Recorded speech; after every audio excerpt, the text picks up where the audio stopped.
আমাদের আগামী 12 তারিখে আপনারা সবাই সকাল সকাল ভোট কেন্দ্রে যাবেন। সবার মোবাইল প্রস্তুত রাখবেন। একজনের একটা মোবাইল, একটা টিভি স্টেশন ইনশাআল্লাহ ভূমিকা পালন করতে হবে। আপনারা জানেন অনেকভাবেই এই গণতন্ত্রকে রুদ্ধ করার জন্য এই শহীদরা জীবন দিয়েছিল গণতন্ত্রকে রক্ষা করার জন্য, তাদের পথ থেকে সরে আসে বাংলাদেশে গণতন্ত্রকে রুদ্ধ করার জন্য অনেক প্রচেষ্টা চালানো হয়েছে। আমাদের মা বোনদের পেটে লাথি মারা হয়েছে, কাউকে দা দিয়ে কোপ দেওয়া হয়েছে, কারো মাথায় বরফ নিক্ষেপ করা হয়েছে, কারো বোরকা ধরে টান দেওয়া হয়েছে, কাউকে খুন করা হয়েছে।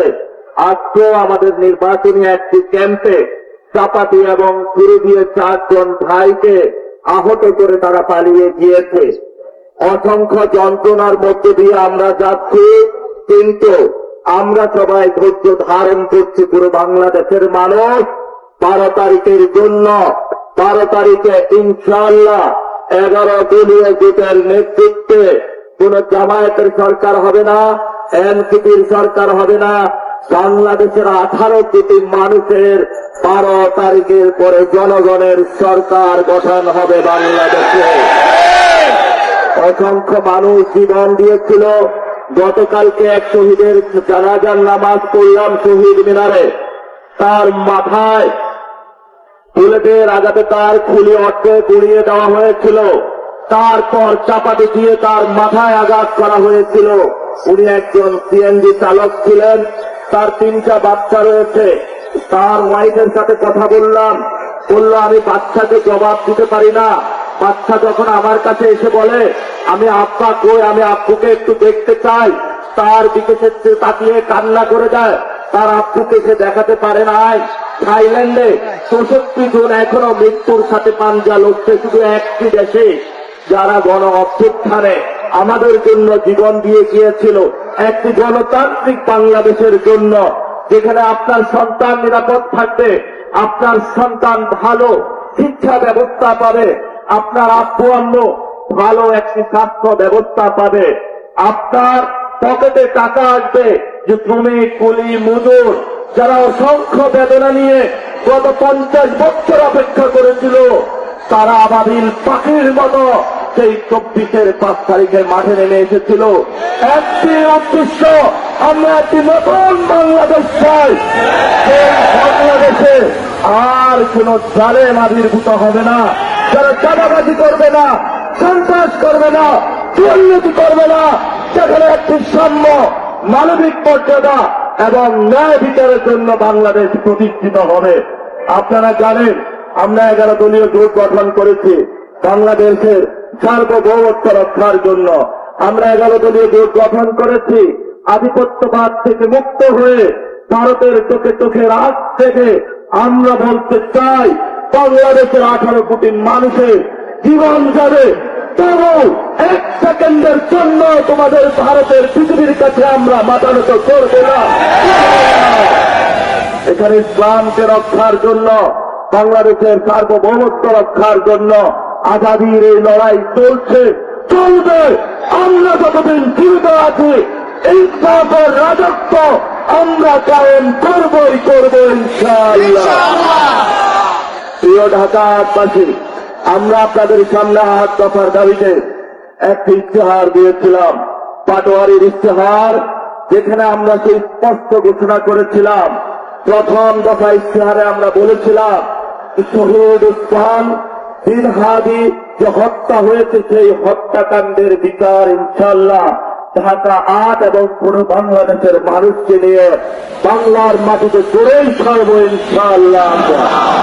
আমরা 2 নম্বর ইশতেহারে বলেছিলাম চাঁদাবাজি, মাদক ও সন্ত্রাস মুক্ত নিরাপদ ঢাকা 8 করব আমরা ইনশাআল্লাহ।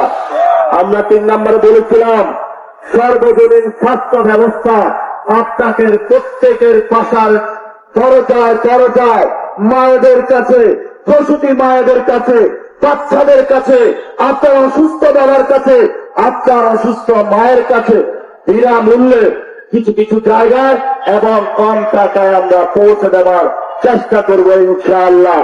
আমরা আরো আপনাদের সাথে প্রতিজ্ঞাবদ্ধ হয়েছিলাম ঢাকা আদে একটি বৈষম্যহীন মানসম্মত ও নিরাপদ শিক্ষা ব্যবস্থা আমরা তৈরি করব।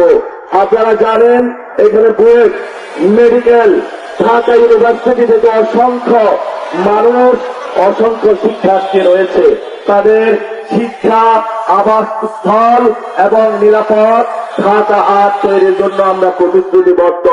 বিকারুন্নেসা আইডিয়াল কলেজ সহ বিভিন্ন স্কুলে ভর্তি বাণিজ্য হয়, আমরা ইনশাআল্লাহ সেগুলো বন্ধ করে আপনাদের সন্তানকে সুচিকিৎসা এবং সুশিক্ষিত নাগরিক গড়ে তুলে নতুন বাংলাদেশ ইনশাআল্লাহ গঠন করব। আমরা 5 নম্বরে বলেছিলাম অসংখ্য ভাই আমাদের বেকার রয়েছে, পড়াশোনা করে কিন্তু চাকরি নাই। বৈষম্য বিরোধী যে ছাত্র আন্দোলন হয়েছিল আমাদের কিন্তু কোটা আন্দোলন থেকে শুরু হয়েছিল চাকরির দাবিতে। সেই জন্য আমরা বলেছি কর্মসংস্থান ও দক্ষ জনশক্তি বৃদ্ধি নিশ্চিতকরণ ঢাকা আটে ইনশাআল্লাহ আমরা করব। আমরা 6 নম্বর ইশতেহারে বলেছি নাগরিক বাস্তব ও জনদুর্বল মিত্র ঢাকা আট করব। আপনারা জানেন এখানে ট্রাফিক জ্যাম রয়েছে এবং বিভিন্ন অগ্নিকাণ্ড ভূমিকম্প থেকে শুরু করে বিভিন্ন পর্যায়ে অনেক ডিজাস্টার হয়ে থেকে এগুলা থেকে মুক্ত দিয়ে ইনশাআল্লাহ আমরা একটি নিরাপদ ঢাকা আট করব।